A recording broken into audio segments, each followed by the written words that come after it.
Part 3. Vantablack. Chapter 13. Marcus Winthrop Adams. Saturday, November 14th, 1981. Velia's thighs ached from sitting in the same position for so long, and her wrists were sore from the plastic cuffs cutting into her skin. For hours she'd fought the desire to sleep. Even from under the cover of her hood, she knew they were navigating city streets from the constant stopping and turning. She assumed these were still the roads of Beaverton, given the familiar hard bang of their vehicle rolling over random potholes. Velia was pushed back into her seat, but not by anyone's hands. Instead, it felt as if the vehicle was going vertical while it accelerated. The cuffs were removed, but the hood remained.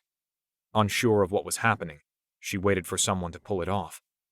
But when no one did, she removed it herself.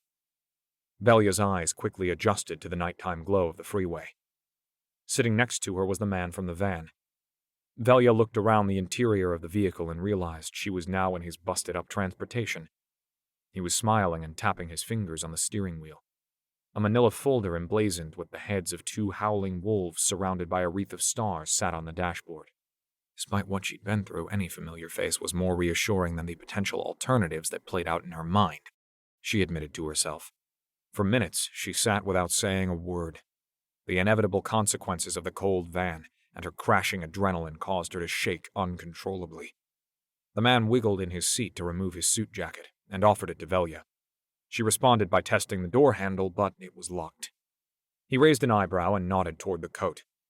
The shivering intensified, and she cracked, wrapping the fabric around her upper body. It was comically large on her small frame. The man broke their auditory détente. "Thank you for accepting my peace offering." Hearing his voice only fueled her fury. "Is this supposed to make up for killing everyone at the arcade and kidnapping me?" "We didn't kill anyone. They were sleeping when we left. All of them have woken up and moved on with their lives by now." "My family will come looking for me," Velia protested. "Kevin, along with everyone else at the arcade, knows you took me." "You don't understand, but that's expected. So I'll explain. The plasma pulse you might have seen through the arcade's window temporarily incapacitated them by placing each person into a deep dream state. Using that to our advantage, we remotely connected to their minds and implanted an alternative memory file. This gets to the second part of your belief that people will come looking for you. A search is already underway in Beaverton, led by your mother and her partner Janice. But no one at the Malibu Grand Prix remembers things like you do. In their minds, you lost Roger and in a fit of rage attacked him before storming out the door. When you didn't come home, your mother reported it to the police. But they're treating this like you're a runaway. Not a single person from the arcade remembers my team was even there." Velia sat paralyzed by the possibility any of this could be true. "Who are you? And what do you want with me?" "My name is Agent Rylos, but you can call me Kai." The man leaned in his seat, offering her his right hand. Velia didn't budge. "The feeling isn't mutual." "You're a spitfire." He chuckled, gripping the wheel again. "I love that about you. Seriously, but let's reset our relationship and I'll answer your questions. How does that sound?" Velia folded her arms underneath the oversized coat.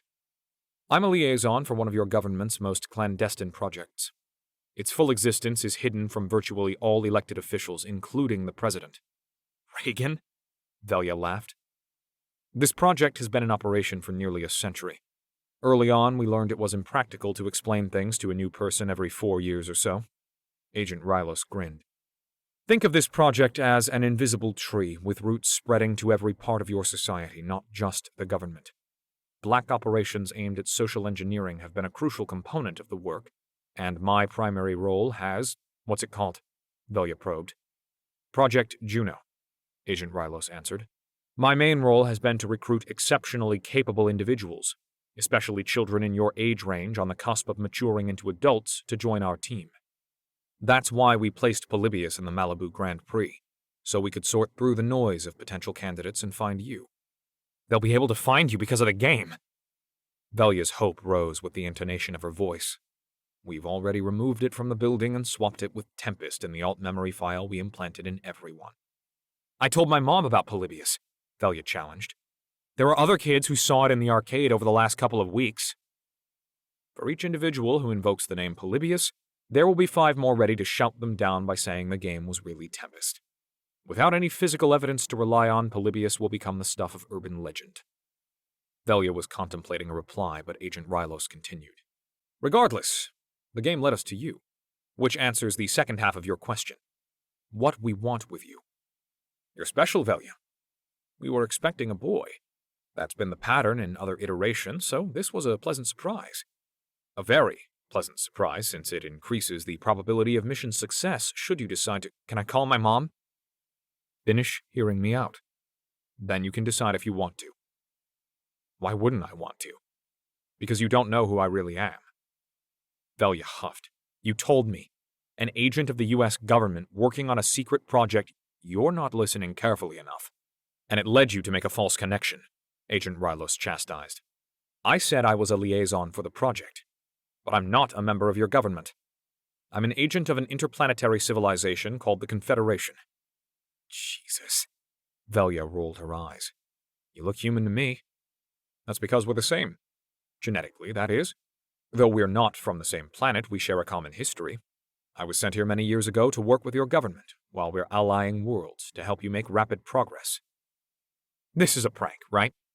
Velia shuffled in her seat. Not in the slightest.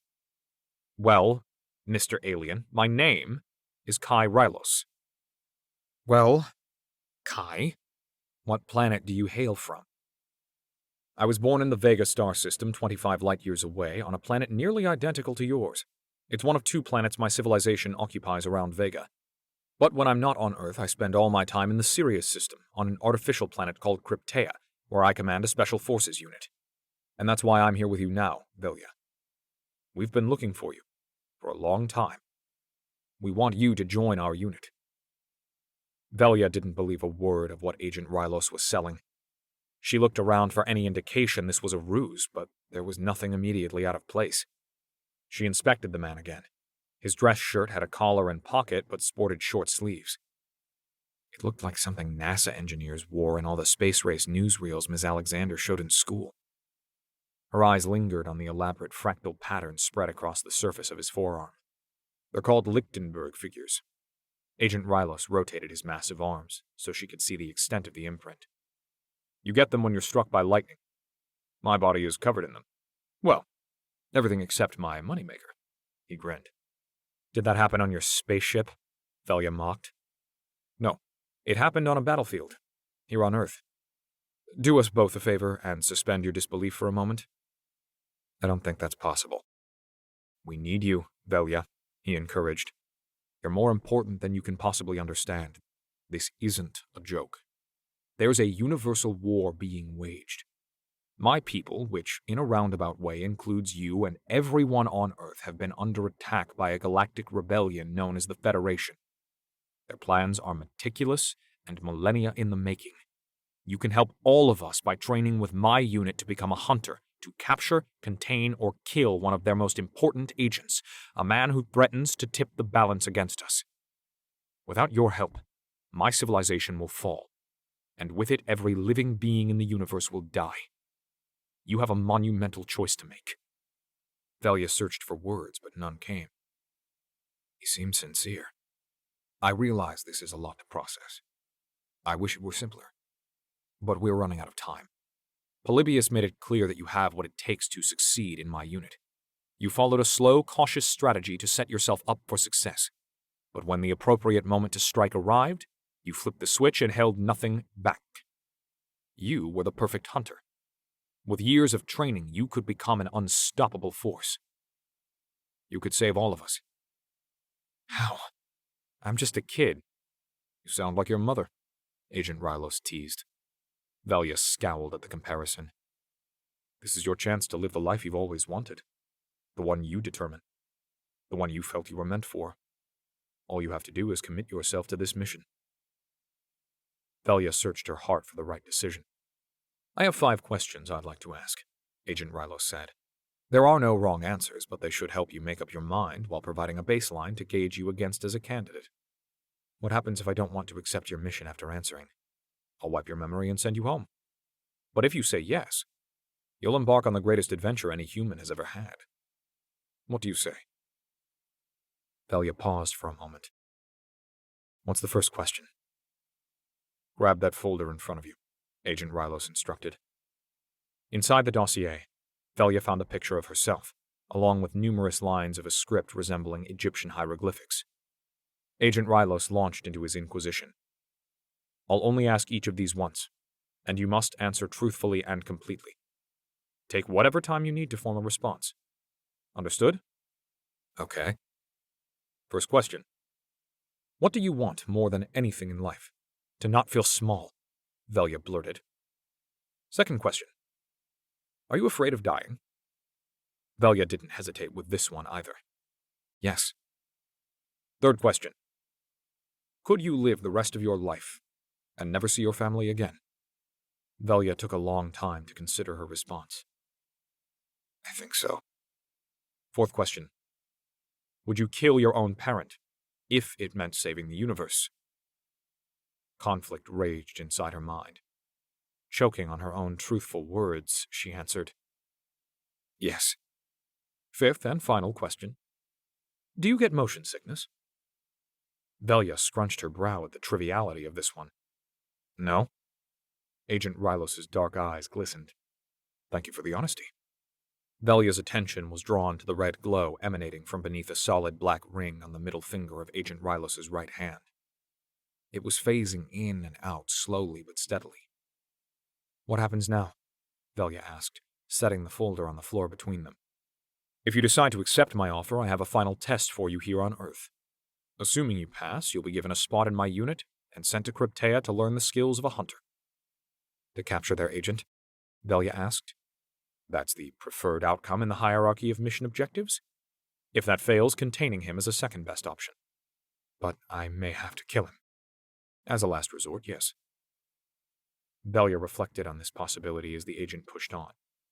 After years of training with our top instructor, my protege, tried by fire to become the greatest hunter we've ever produced. You'll return to Earth to complete this mission. What will I do after my mission? If you're successful, you'll be free to live a long life like everyone else in the universe. What about my family? They'll never see you again, even if you're successful. If you accept this challenge, you'll be another missing face on the side of a milk carton to everyone you've ever known. Can you wipe my mother's memory? And Janice's, so they don't have to suffer from never knowing what happened to me? No, Agent Rylos said. Velia's stomach sank from the curt retort. Why not? Because your backstory and family were a carefully crafted part of a much bigger plan. Your concern should be on what happens if you say no to this mission. They'll die at the Federation's hands. Ask yourself what matters more, their pain or their lives. And not just their lives, but the lives of Kevin and Ms. Alexander and every other person on Earth.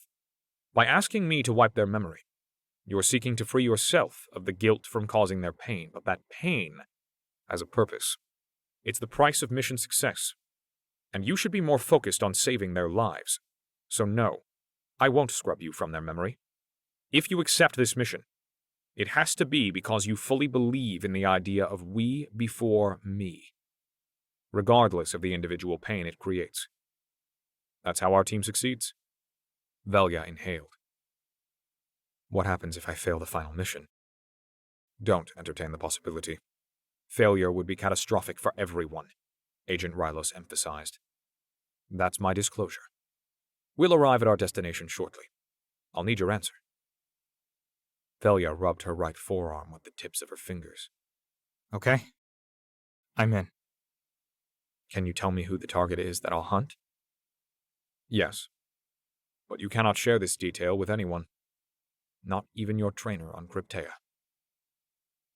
Agent Rylos picked up the folder, flipping to the last page to retrieve a picture before handing it to Velia.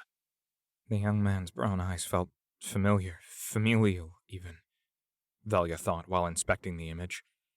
Like an acquaintance from another life she was meant to live. Agent Rylos gnashed his teeth. His name is Marcus Winthrop Adams.